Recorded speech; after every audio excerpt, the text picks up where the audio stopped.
The Echo of the Hollow. Jessica was thrilled to finally own her dream home in the Appalachian foothills.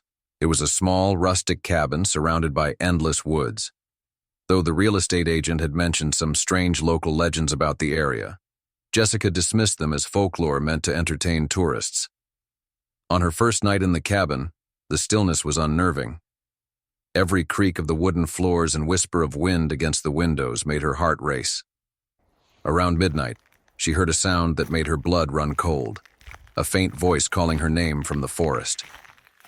Jessica. Jessica. She froze. The voice was hauntingly familiar, almost like her late grandmother's, but distorted and distant.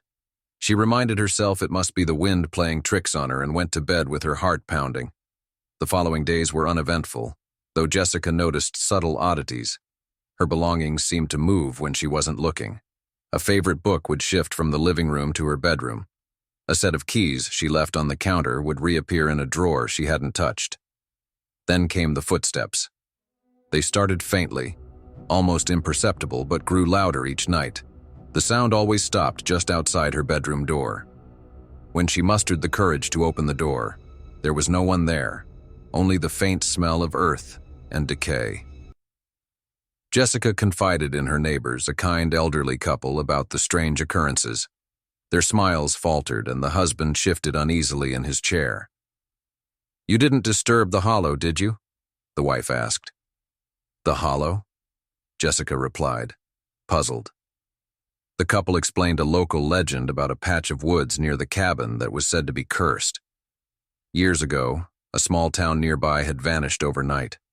Survivors whispered about shadows that mimicked loved ones' voices to lure people into the woods, where they were never seen again.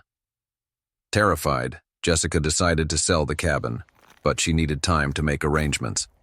That night, as she packed, she heard the voice again. "Jessica, come outside." She tried to ignore it, but this time it was accompanied by tapping at the windows. Gathering her courage, she peeked through the curtain. Standing at the edge of the woods was a shadowy figure. Its outline was faint, like smoke taking human shape. It waved at her with a slow, deliberate motion. Grabbing her car keys, Jessica fled the cabin and drove to the nearest town.